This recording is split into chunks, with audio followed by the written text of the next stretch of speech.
Ladies and gentlemen, welcome to another episode of the Legacy Wealth Show with Tim Bratz. We talk a little bit about how to make money, how to keep money, and how to make your money make more money working for you. I have a good buddy of mine, Joe McCall, on the line today. Joe, welcome. Excited to have you, bud. Tim, how are you, man? Thanks. Appreciate it. Good. Super pumped for the conversation. I know we were talking a little bit offline. Joe and I have a bunch of mutual friends, and Joe's a legend in the real estate industry, has a lot of influence, and does some coaching and teaching, and is an active operator as well. And he's been in the ballgame for how long now, Joe? I quit my job in 2009 doing real estate full time. So I've been at it for 10 years. 10 years now. Cool, man. And we got a bunch of stuff. We were talking a little bit offline, got some good bullet points on stuff that I want to talk on with Joe, and to extract how he's making money, how he's keeping money, how he's getting his money working for himself. And let's dive in. Joe, can you give everybody just, a little background on you and how you got started, when you quit your job, what were you doing before, your background, and just high level on some of that stuff? You know, I quit. I was working as a civil engineer for some large engineering companies building power plants. I went to Iowa State University. Really liked my job. I mean, I liked working on big power plants, but I hated being a number on a badge that I had to swipe every day when I came into the office, right? I hated cubicles. I called it cubihell. Yeah. And I didn't like the corporate ladder. I didn't like where it was leaning. I looked at the middle managers and saw how miserable they were.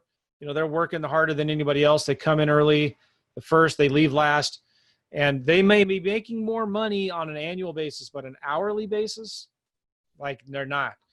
And I just didn't want to be middle manager ever. And how few seats there are at the top of these corporations, it's just like, I'll never probably make that up there, but like, I can run my own business. I really had this entrepreneurial thing of like, I want to work for myself. I want to be my own boss, and not just like be my own boss, but also like be a producer, not a consumer. Right. I didn't think of it in those terms back then, but it was, I've heard this recently, like, and I've been teaching this to my kids. I don't want you to be consumers. I want you to be producers. Yep. So that's what I was thinking back then, and started thinking about real estate and reading books and spending a lot of money on education and coaching and courses. Finally, after about 3 years of being a professional student, I started actually making offers and doing marketing and talking to sellers, all that important stuff, right? That I'd been studying about for so long. Finally decided I'm going to start making money. I was sick and tired of spending more money on education and real estate than I was in making money in real estate. And I made a lot of mistakes. Dang, I've made a lot of mistakes, more than most people. And then the market crashed, and then the mistakes became even more obvious and plain to see then.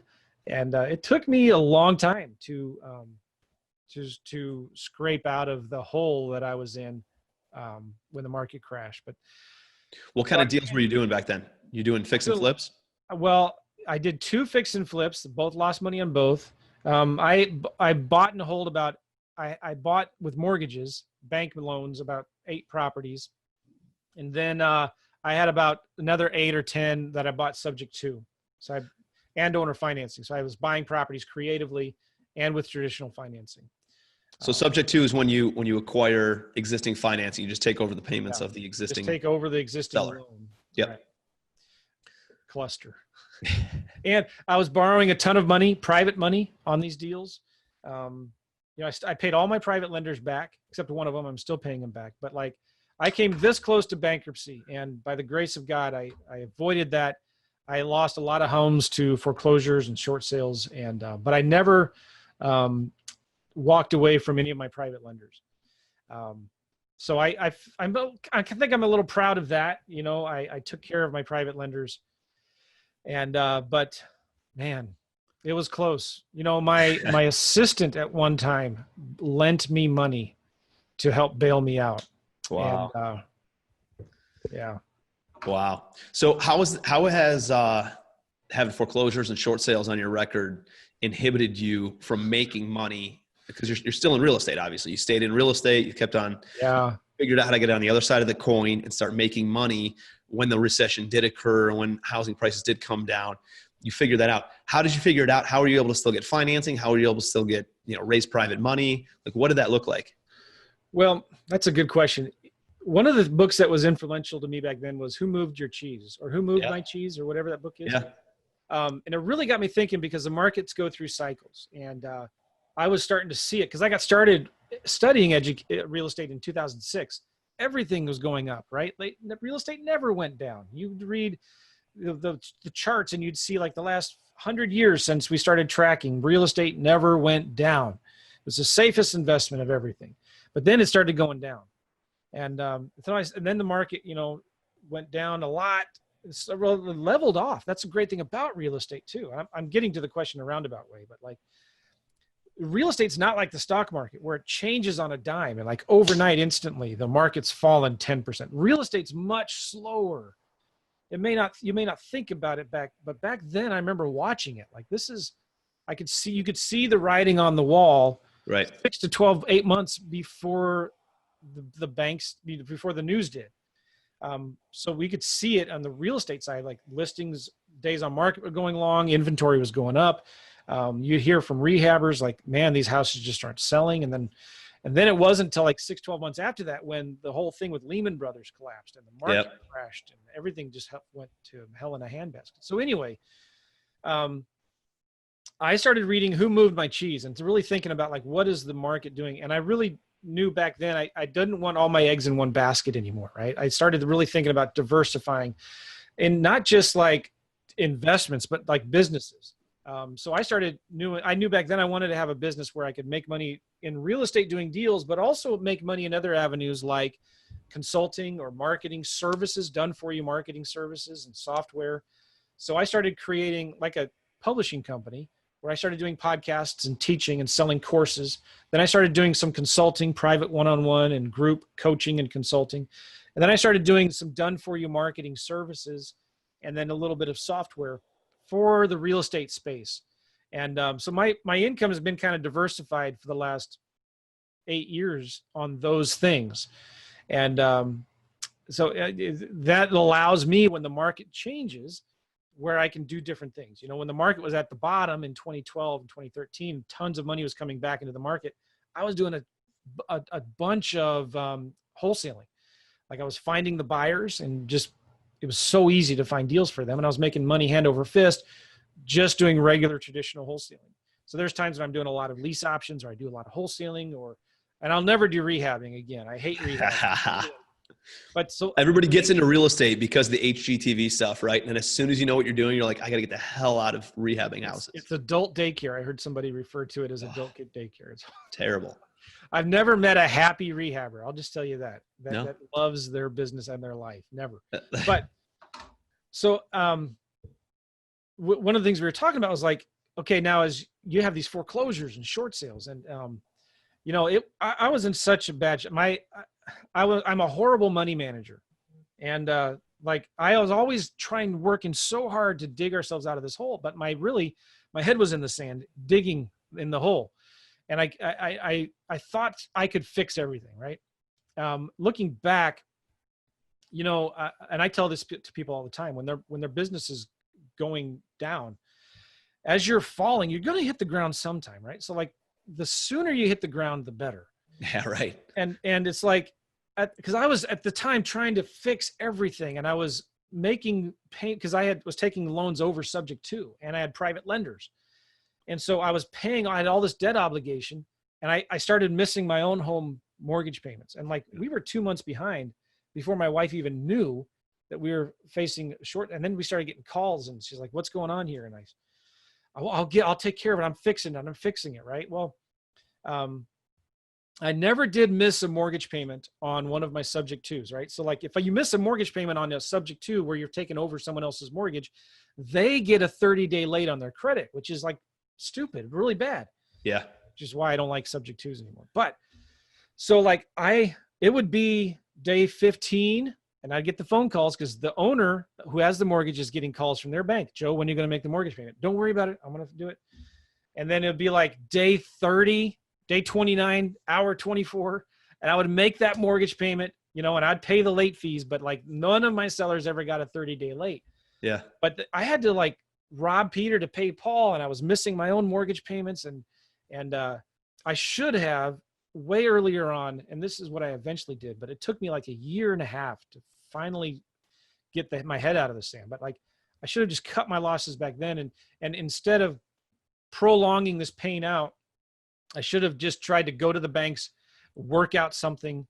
Back then I should have gone to these sellers and say, listen, I can't make next month's mortgage payment. Here is a tenant. Next month, the tenant's going to just send their rent to you, and deeded the property back to them. I should have worked out something earlier with my private lenders and my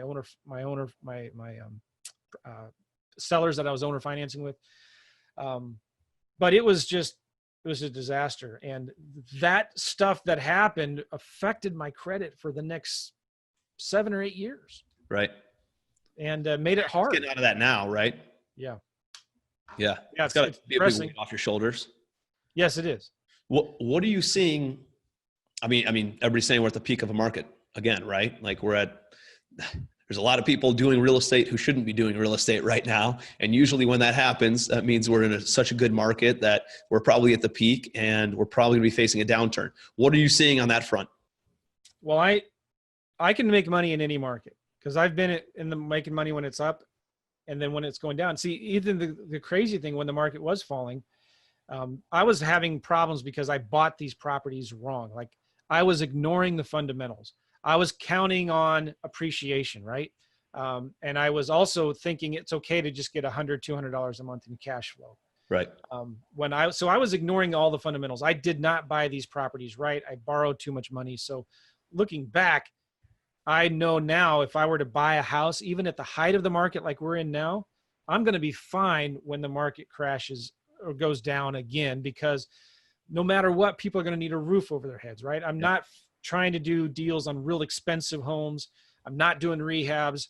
I'm going to be good. Like, even if my rents go down a little bit or the values fall, I'm still going to have at least really good, solid cash flow, right? So so two things is what I'm hearing. One, you're buying for cash flow, not speculation. Exactly. Yes. It's a big deal, right? I do the exact same thing. And two, you're sticking to like that workforce kind of housing, yes. A, B class, but not luxury A class, more like workforce A class, B class, the areas that when the market's good, everybody can afford. When the market shifts, all those luxury renters move into more of a workforce type housing, right? So you're keeping a high occupancy and you're always underwriting the deals with the lowest common denominator of return on your investment, which is usually just the rental basis. So if you can make it rent correctly, hey, God forbid the market stays strong and you could wholesale it or you could flip it and make twice as much of a return on it, that'd be phenomenal. But at the very least, you got the lowest common denominator of underwriting it. So the cash flow,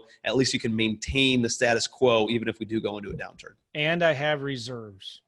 I did not have any reserves back then. Like, because I had 15, 18 properties. And if one went vacant, I lost all of my cash flow, right?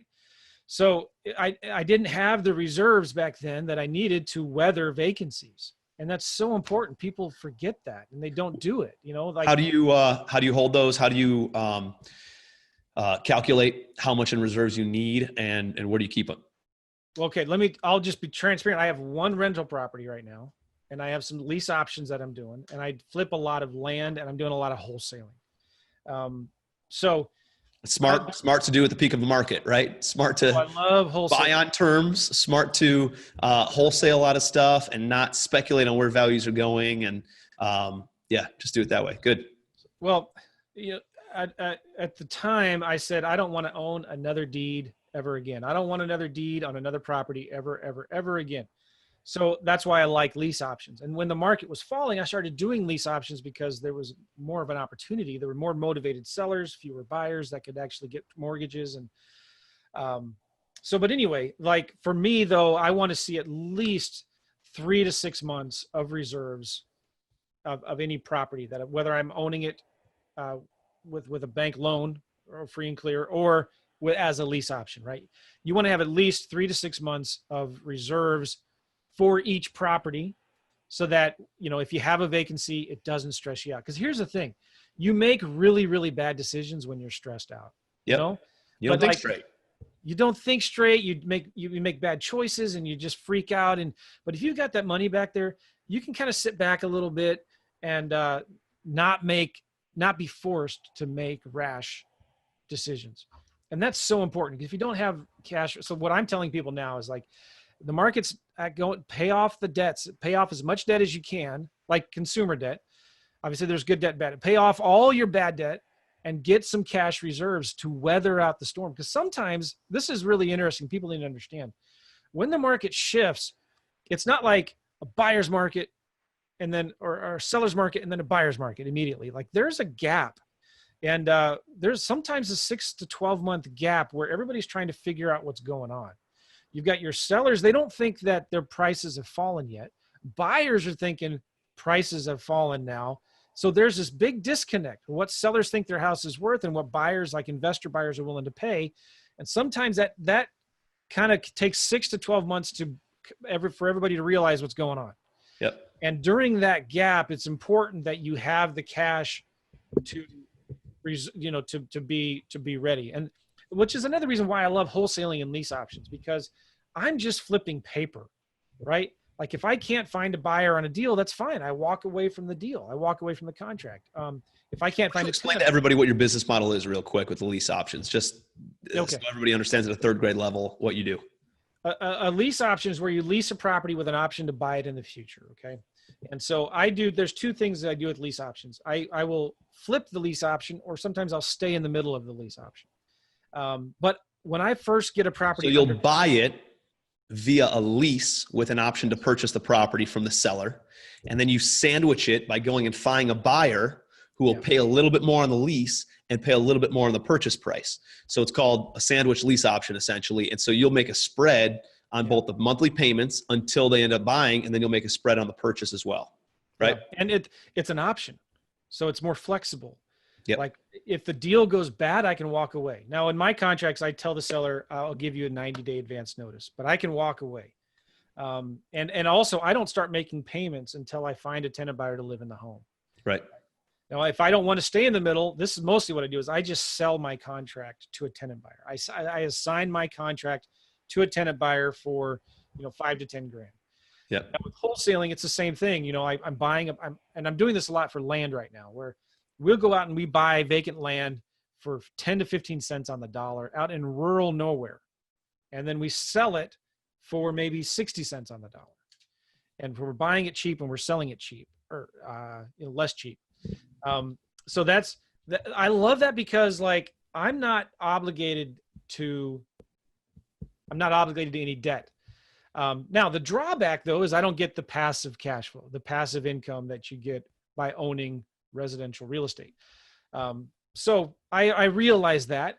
I'm kind of waiting now for the market to come back down again before I start buying assets, if that makes sense. It took me 7 or 8 years to kind of get out of to fix the mess I was in.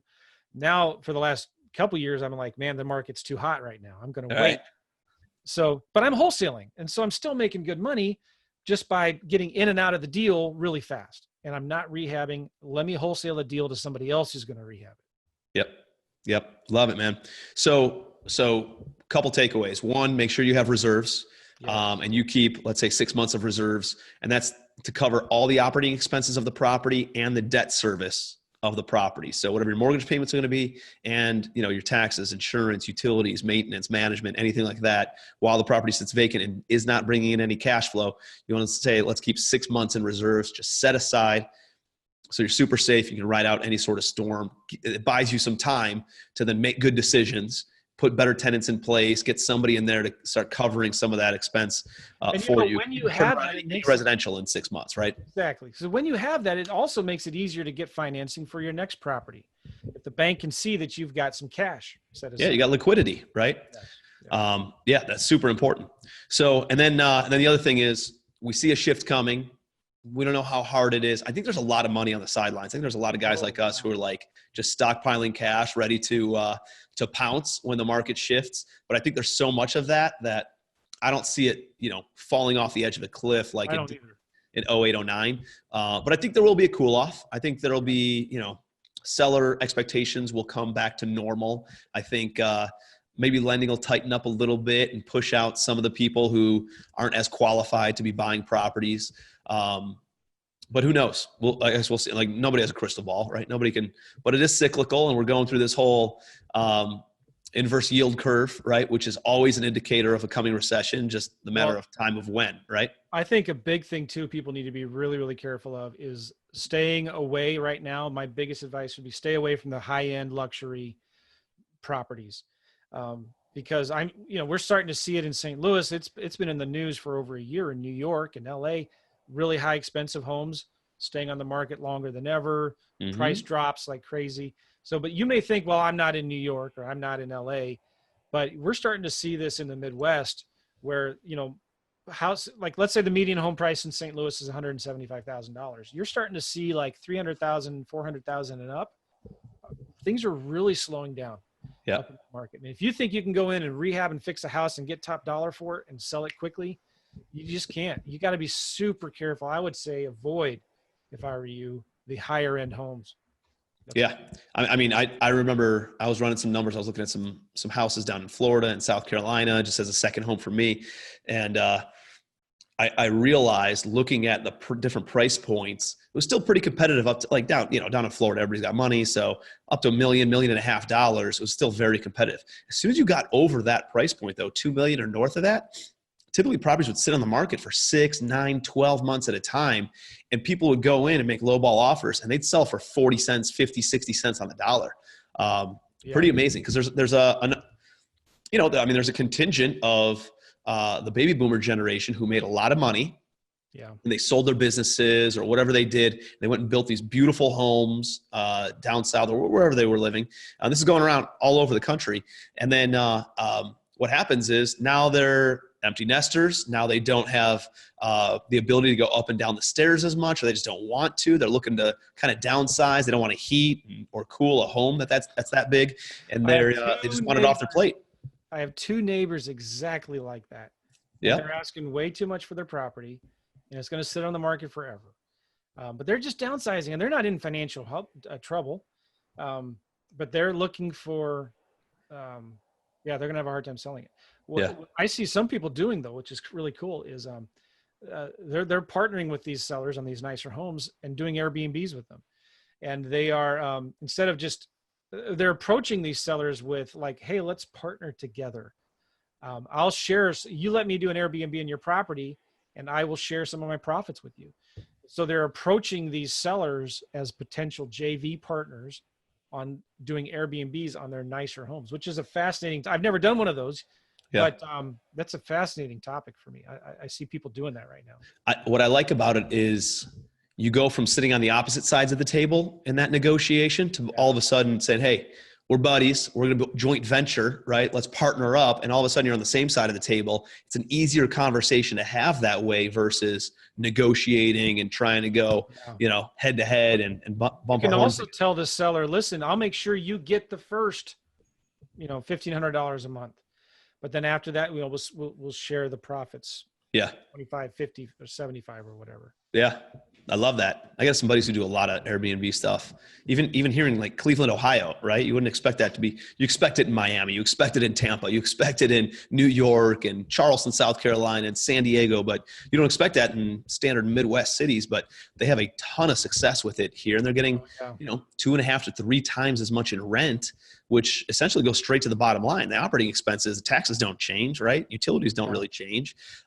So they're making additional revenue out of that.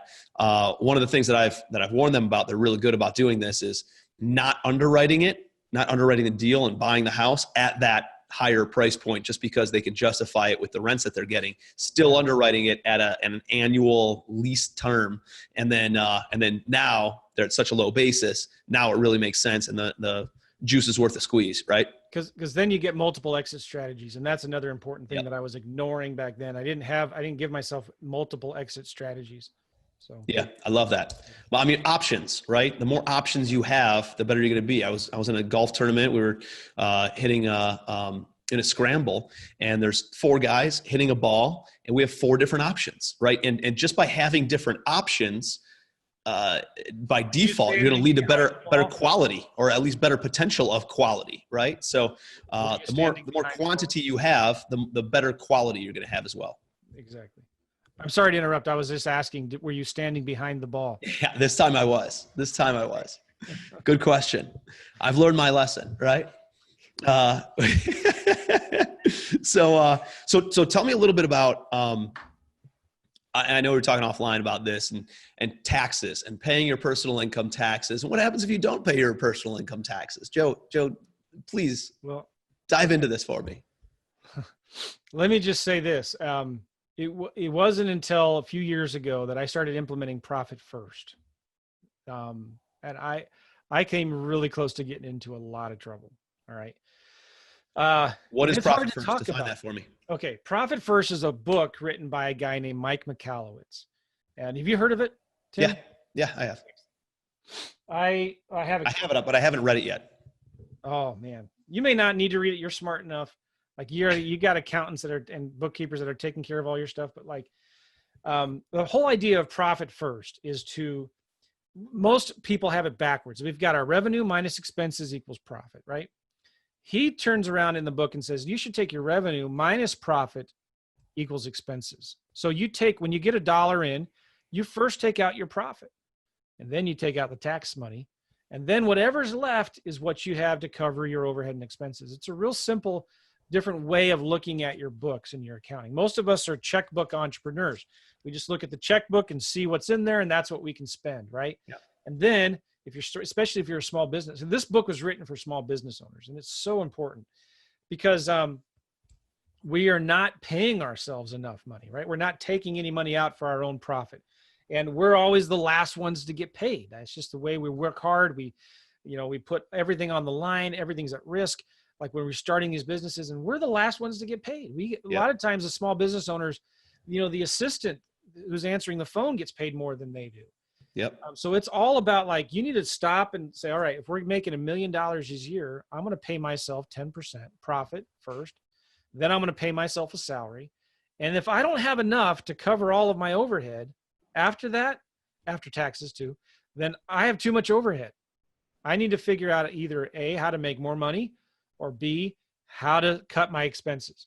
So it's a total game changer. And versus just saying, hey, this is my overhead and I didn't make any money this month, and that's all you got, right? Yeah. So that's good. So I had no idea of the concept of that. And so I was getting into a point, I don't remember, 4 or 5 years ago, where we've adopted 4 kids, and I had a lot of losses that I was writing off for my taxes. So I was getting a lot write-offs for my losses in the taxes. And I was also had a lot of adoption tax credits. So 2 things happened 4 or 5 years ago. I started making a lot of money, and I ran out of my tax credits. And so all of a sudden I was hit with a huge multiple 6-figure tax bill. Yeah. Okay. Not multiple 6 figures. It wasn't that bad.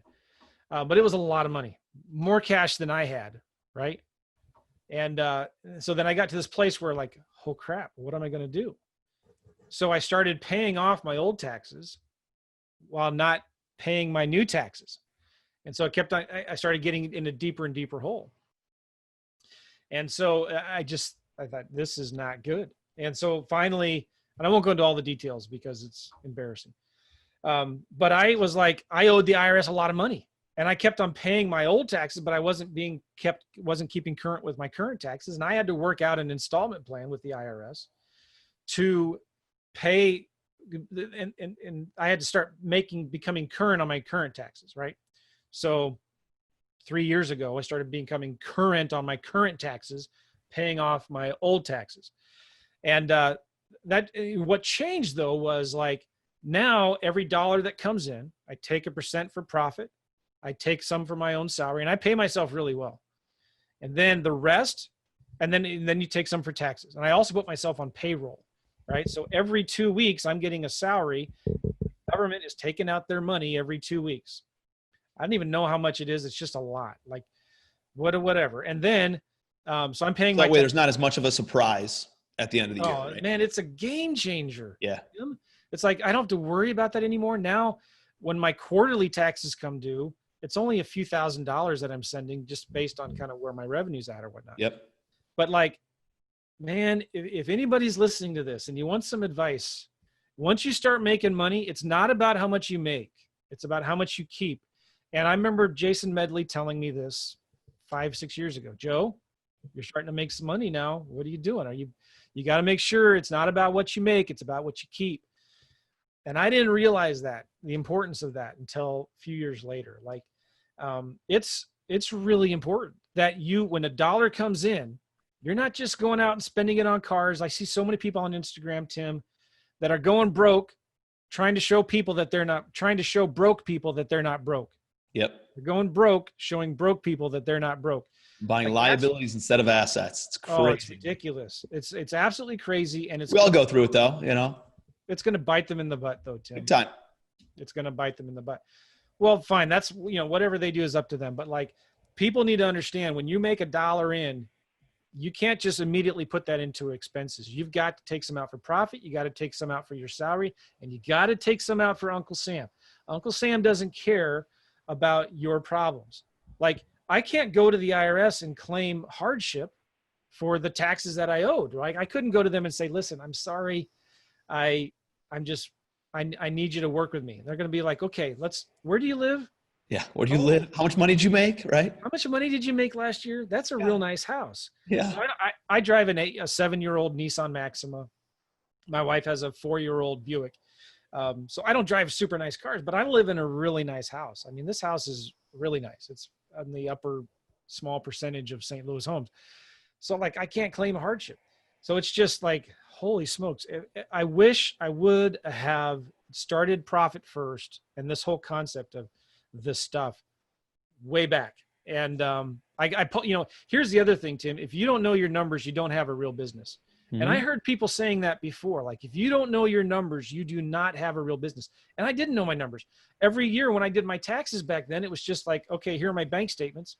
And I'd send them to my accountant. That was, and I could get away with that for a while when I had a small little business, and I had so many write-offs. I didn't pay taxes. Yep. So anyway, that, when I said at the beginning of this podcast, I've made a lot of mistakes that, I've made a lot of, but I've learned from them. Yeah. And, I'm on a mission right now to tell this to people and help them, not buy houses and ignore the fundamentals. Like when they're buying investment properties, to buy them soundly, to have reserves, to have multiple exits, to make sure it cash flows, to make sure you're not over leveraged, to prepare yourself for the worst case. But also, as you start making money, man, you got to make sure you're paying Uncle Sam. You got to make sure your overhead and your expenses are low. You got to live below your means in your business. Yep. You got to have a budget for your business. And man, financial education, a lot of entrepreneurs, man, they're good visionaries, but they don't know their numbers, right? They're out there pounding the pavement. They're bringing in sales. They're crushing it. But like, when you look at their numbers, they have no idea what's going on. So I hired an operations manager. She updates my books every single week. I have meetings with her. I look at my numbers, where the money's coming from, where is it going? I have 3 or 4 different savings accounts now where the money goes into. So I'm not stressed out. How am I going to pay that guy or the IRS or this, so. Because it's a different bucket for each savings category, right? So you have your taxes bucket, your profit bucket, your, reinvestment bucket, whatever. So it's stressful talking about. It's no fun talking about it. I don't enjoy this, but it's important. Somebody's got to say it. Like, did you hire this person, the operations manager? Did you hire them as a full-time employee, or they're more like a fractional person who comes in part-time and just kind of helps you clean everything up? No, man, I needed somebody full-time. I'm paying her really, really well. And she works from home. She makes more money than she did at her job. She was a manager in a health rehab company, making really good money. And so I just knew I had to pay somebody a lot of money to just work for me and not part-time. Now you can buy fractional CFOs. I think that's good. You know, you may not need to hire an operations manager, but at least you need to hire a bookkeeper. Yep. That does your books and sets the money aside. You know, if you're into Profit First, they actually have Profit First certified bookkeepers that you can hire that can help you with that stuff. But that can be done on a fractional basis too. Like I had a part-time bookkeeper for several years until I brought somebody in-house full-time just a couple of years ago, right? So you don't have to take on, you know, these massive overhead expenses. It's a way that you can keep your overhead low, as we're talking about with Profit First. And then as you grow, you give them a few more hours, and then it gets to a point where, I mean, you're paying higher on an hourly rate for somebody who's fractional, but it gets to a point where then it justifies just bringing somebody in-house on a full-time basis, because now you're going to get a few more hours out of them. But how much of a game changer has it been for you to have an A player on your team to help you balance all that stuff out? It is an incredible game changer. Just the amount of, because when I hired her, I said, listen, this is what I want you to do. I want you to manage my team. I want you to make sure that I'm putting all this money into these buckets and you're giving me the numbers every week. And, but I told her what I want to do. And I said, I want you to take care of everything else. So for me in my business, I know where my one thing is, right? Like I know what's the word I'm looking for? My strengths, my weaknesses. Yeah. So I know when I focus on my strengths, my business will make a lot of money. Yep. So that was her main job description. Like I want to spend all my time focusing on this, which means you need to take care of everything else. Yep. I knew she used to work for me as one of my dispositions managers. And I loved working with her because like I wouldn't hear from her unless there was a problem. Yep. And when she gave me the problem, she just didn't, she said, well, here's what we should do, I think. Here's a couple solutions. Here's a couple ideas. Some solutions. And then when I did meet with her, it was like, okay, here's the paperwork. Here, you need to sign this. You need to sign this check. And like, oh, that was easy. And so I contacted her and I said, I want to hire you. I don't care how much it costs. And so that's what I did. I got pretty lucky. Yeah. I mean, bringing on A players into your business. I was in Spain for about 3 weeks earlier this year, and I have a couple A players on my team, and I was able to check email every other day for about an hour and everything. And we bought a 200 unit building, a 96 unit building, and a 24 unit building while I was gone over those 3 weeks. Yeah. Everything was handled. Everything was taken care of. Private money lenders in, closing statements, like everything was done. I didn't have to worry about any of it because I knew it was handled by the A players on my team. And I see a lot of people who are like, let me find the lowest price employee to fill this role on my team. And it's like, listen, pay more for somebody of quality, and it's going to open you up to your unique ability and what your focus and what your drivers are, and take so much of that other stuff off your plate. And by doing that, you're able to just compound your growth and just better quality of life too. You actually like doing what you're good at, right? Big difference. And that's the word I was looking for, the genius zone. There's a genius zone of where you're good at. And everybody should make a list of what they love, tolerate, and hate. Okay. And write down what you love to do in your business, what you just tolerate, and what you hate. And immediately just eliminate all the hate stuff. Right. And then sounds like a good job description for your assistant, right? No, I didn't put it that way, but yeah, that's right. Then the tolerate stuff is the stuff that you outsource. Yep. To a virtual assistant. And the love stuff is what you're passionate about. That's what you want to do. That's what gives you energy. Yep. So it's important to kind of think about that stuff. Like, what do you love, tolerate, and hate? And eliminate the hate, outsource the tolerate, and focus on the love stuff. I love it, man. I mean, it's just life's too short to be doing a bunch of crap that you don't want to do. And the reality is the stuff that you tolerate and stuff that you're not good at and stuff that you hate doing, like it takes additional energy and takes like you're not good at it anyways. So why not just staff it out? Somebody else who that is their genius zone is going to be doing it way better, way more efficiently, way more effectively than you can anyways. Like just bring somebody in to handle that. And at the end of the day, by you focusing on what you're really good at, them focusing on what they're really good at, you can accomplish more and you know, have higher revenues, have less headaches, have higher quality of life, everything that comes with it. Yeah, well said. Good stuff, man. So before we wrap here, I want to hear about how you buy houses, how you buy Are you buying primary residences? And you Yes. show people how to buy their primary residence on a lease option too, right? So I've done this twice. So, because you're an entrepreneur. Give me this trick, and I won't tell anybody, man. Don't worry about it. No. Well, here's the thing. There's so many small business owners, entrepreneurs out there that you're the ball busters out there, right? Like you're the ones out there taking all this risk to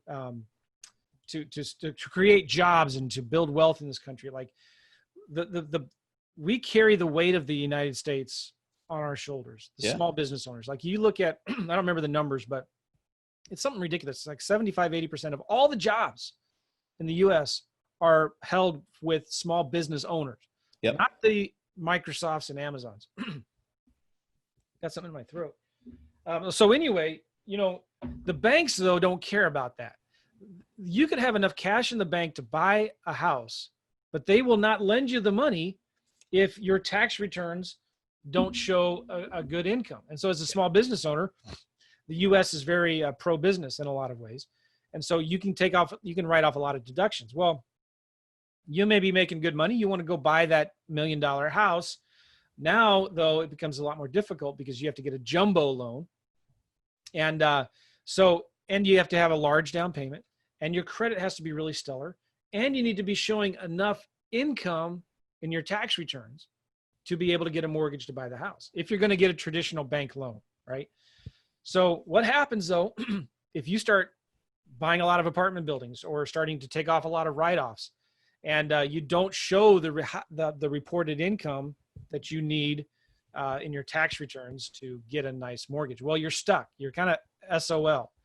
And then so many small business owners at the same time, they're taking these giant risks. A lot of times the small business owners, like they have bankruptcies in the past or foreclosures, or they have damaged credit because of a business partnership that went bad, or, they had to take out and borrow some money to make payroll, and then they couldn't ever get out of the problem they were in. So it damaged their credit, or they borrowed too much money on their home equity loan to pay, so for whatever reason, your credit has taken a hit because you're a small business owner and an entrepreneur. So anyway, it gets really hard to get financing on a house, especially if you're wanting to buy a nicer home, $500 to $1 million house, 500,000. You have to, the requirements are that much harder. So anyway, we were at this point where I wanted to get a nice house. We make very good money, but because of the issues I had in the past with foreclosures and short sales, it was still showing up on my credit. There was one time back then, like I accidentally forgot to make a payment on a student loan. And that's like the worst type of late that you can get next to a house is a student loan late. And that takes forever. So anyway, I had these little things that were still on my credit from way back, even judgments that I had. There was one time I had a hard time. I couldn't pay a contractor. I did eventually. But they sued me for a judgment. That judgment was on my credit, even though I paid them off, right? So you got to take, that's just a disaster. I took care of that, but like, I wanted to find a nice house, but I couldn't get a good mortgage. Yep. So I was doing some marketing. A seller called me and they said, yeah, we can't sell this thing. We already bought another house. They were distressed. They didn't have a ton of equity, and they couldn't make any more than 1 or 2 mortgage payments because they'd already bought another house and they were stressing out. So I said, what's the address? And I started looking the property up and I said, you know what? I got good news for you. And they were willing to do a lease option, by the way. And I said, I got good news for you. I think I already have a buyer for your house. And they said, really? Who? And I said, me. And I said, let me call my wife. So I called my wife. This was just as a result of my regular marketing. And we found this great house that they were willing to lease option to us for 2 years or 3 years. So we negotiated a 3-year lease option. We put $3,000 down. This was about a $350,000 house on a cul-de-sac, 5 bedrooms, about 4,500 square feet, nice big fenced backyard, just a really nice house. And we homeschool our kids too, so we need a lot of space. And I need my office. I work from home as well. So we lease optioned that house. They never pulled my credit. They didn't do a background check on me. And I put down only $3,000, which actually was just, I think was the first 2 months rent. And I forget what I was paying them in rent, maybe $2,500 a month or something. And at the end of the 3 years, we decided we don't want to buy this house. Again, it's just an option, right? And so I helped the seller actually sell the house, and because I have my license, we helped the seller sell the house, and we waived my side of the commissions. Okay. But so they actually did sell it, and we kept it in really good shape. We also told the seller, we'll take care of all the maintenance and repairs. So you don't have to worry about anything. We're going to take care of the maintenance and repairs and et cetera. That's a big win. That's a big win for them. It's a big win for you, right? Exactly. Yeah. So then we went to Europe for 3 months. We just traveled around the country. We took an RV trip somewhere too. I forget, but we took a couple long trips for like 2 or 3 months at a time. And then we came back to the U.S. and we were living in our camper for about 4 months looking for a house. It was stressful. We went from like living luxury Airbnbs all over Europe. Like we went to at least 7 different countries, took an Eastern Mediterranean cruise. We had these furnished flats, apartments. Like anytime you're traveling in Europe with 6 people, you got to get a nice big place that's furnished. Yep. Like it's not, well, anyway, we were doing well and I was making money while in Europe. So it was great. We loved it, had a great time. But when we came back, I thought for sure I could get a mortgage, but that stuff was still on there. And then I had this issue with the taxes. So yikes. Well, I knew that I just needed 6 to 12 months to get to a place where I could actually get a good mortgage. And so, but I didn't want to move out of our camper into a house and then 6 to 12 months and move again after that. Right. And that's just, moving is completely stressful. I absolutely hate it. So I started actually sending letters. We knew where we wanted to live. We wanted to live in this nice area. We wanted acreage. We wanted it to be like 10, 15 minutes from our church. So I started sending letters to homeowners that owned properties. And I actually sent the letters from my wife. It was a handwritten yellow letter that said, my husband and I are looking for a house that we can lease for a year or 2 and then buy. We really like your house at blah, blah, blah address. If that would work for you, maybe give us a call. It was a personal handwritten letter, handwritten envelopes, stamps. And I don't remember, we sent 300 or 400 of those letters out. And I got a great response. You know, I got maybe, I forget the exact numbers, 8 to 10 responses. Sellers called me and said, yeah, this is interesting. I mean, I targeted people that had owned their house for at least 10 years. They had at least 1 acre and they were in these certain zip codes. And, but none of the houses were exactly what we wanted, because either their backyard was on a real steep slope, or it was on the other side of the state park near where we live. That would have taken us, 20, 30 minutes to get to the closest grocery store or something. Sure. So, but I was surprised at how many people responded to that letter saying, yeah, we'd consider that, right? Because they didn't want to go through the hassle of selling it with a realtor and paying the commissions. And so, were these houses already listed, or? No, these were just regular homeowners. Owner occupants, huh? Yeah, owner occupants. The next thing I started doing is I started contacting realtors. So then we would go after houses that were listed for sale and for rent. And when I started contacting the realtors, I just started calling them. And I was real surprised again, the number of sellers that were open to the idea. But for one reason or another, we'd go look at the house and we didn't like it. Like, we're looking for the house that we want to live in for the next 40, 50 years. So I'm starting to run out of options. I'm freaking out. I'm really starting to pray, God, help us, help us. And then I saw this house on Zillow for sale by owner. And I'd seen this house before, but I thought, now it's out of our price range. There's no way the seller would say yes to this. Like, this is an amazing house. Everything we wanted, on 3 acres, right where we want to be, like 10, 15 minutes from shopping, from our church and everything. And secluded. And it's like, there's no way. But I sent the guy a text. I said, hey, listen, we like this house. We're looking for something, though, that we could rent for maybe a year and then buy. That wouldn't work for you, would it? And the seller said, sure, go look at it. And it had been vacant for a couple of years. He was asking up there. It's up, I won't say the numbers, but it's an expensive house. And it had been vacant. It needed a little bit of work. And if you were to see some of my videos, you see some of the views that we have in our backyard. We back to a huge state park, rolling hills. It's in St. Louis, Missouri. It's just beautiful. So this house that you're living in and talking to me from right now, huh? Yes. That's great. So he said, yeah, he would. And so we did put 10% down, which was a big chunk of money. And we leased it for, it's a crazy story. Like, he was actually sitting on a cash offer from another investor.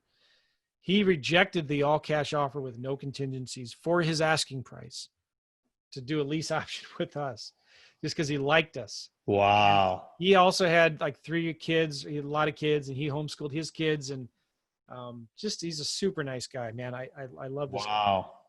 And so it was a real miracle. And but so then we leased it for 3 years, and then we bought it. And so I think, it wasn't a rags to riches story, right? Like, because we were making very good money. We could have rented a very nice house, but we were tired of renting and moving. Yeah. We wanted something more permanent and long-term. We weren't in a position where we could get a good mortgage right then and there. So we decided, let's rent first and then buy, but not like move and buy. Let's buy the house that we're renting now. And over the next couple of years too, he allowed us to, I forget the details. A couple of times, like, we paid. Well, no, what I'll say is this: we eventually saved 20% for the down payment, which you need for a jumbo loan, which is a lot of money for this house. And then we also during this time, though, we told him we would be responsible for all the maintenance and repairs. So unless it's a tornado, or natural disaster where you need homeowners insurance to cover, we covered all of the maintenance and repairs. He never got a call from us to fix anything. So from his perspective, he won as well. Like, he's getting great rent on this property. It was vacant. We fixed the house up. We put a lot of work into it. And he's still the one getting depreciation, right? Yeah. Yeah. Exactly. So the disadvantage would be then on our end, we can't write off any depreciate. Well, can't write off depreciation on a personal residence, but we couldn't write off interest that we were paying on the mortgage. And so we also, if we didn't buy the house, we would have lost all the money we put down up front. So that was something we put up at risk, because this was such a nice house. We did not want to lose this one. And so that's why we did put most of the properties that I do on lease options that I buy, I put 0 down. If anything, maybe $1,000. But it's different when it's your own personal residence. You see? Yeah, always. Awesome, man. That's a great story. Dude, so much value. I appreciate all the value you've brought, all the value you always bring. And man, thank you so much for being on the Legacy Wealth Show. Any closing words? What does legacy wealth mean to you, by the way? I want to close out with that. Joe, I know I didn't prime you for it, so I'm kind of putting you on the spot, but like, when you think of legacy wealth, you think about your kids, you think about maybe passing down treasure, maybe passing down knowledge. Like, what does that look like for you? It's a great, great question. I think of legacy wealth. I don't think first of money. I think more in terms of family and relationships. I've always thought I want to be, and this is what I've prayed a lot to God. I said, God, I want to dance with my wife at our grandchildren's wedding. For me, that's legacy wealth. I want to be that old guy with a bunch of grandkids over at their house for family reunion. And one of the grandkids get married, and I'm dancing with my wife at their wedding. So like, I think about that a lot. I pray about that a lot. Like, I'm more concerned with passing on not wealth, but knowledge and integrity and character to my kids, so that they can, do whatever they feel God's called them to do, or they can start a business maybe, or, That's legacy, brother.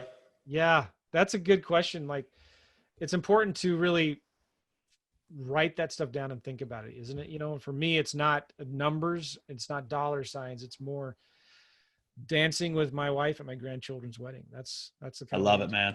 Powerful stuff to end on too. So Joe McCall, appreciate you. Appreciate all the value you bring. Appreciate the audience listening. I know they got a ton of great nuggets out of this. And until next time, brother, thank you so much for being here. Can I share something? Yeah, please. I don't have, I have a book that people can get if they're interested in lease options. Yeah, please do. I'm sorry. I should have given that opportunity. No, tell people how they can get a hold of you first.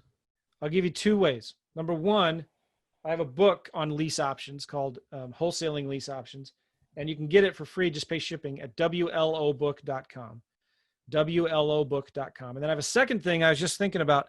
I created a little course. It's $97 on how to find deals on Zillow, and it's called the Z Code. And if you go to zcodejoe.com, zcodejoe.com, you can get more information about that. And in there, I teach the same things I was talking about before with finding investment properties and personal residences on Zillow. And I walk through some other sites as well, but Zillow right now is the biggest real estate site on the internet. So it's a real good course. It's $97 and people have been raving about it. It's been getting really good feedback. Awesome. I will share it on the show notes too, so anybody can plug in that way. So awesome, man. I appreciate it so much. And thank you for being here, and look forward to connecting with you again sometime soon in person too. We'll see you guys.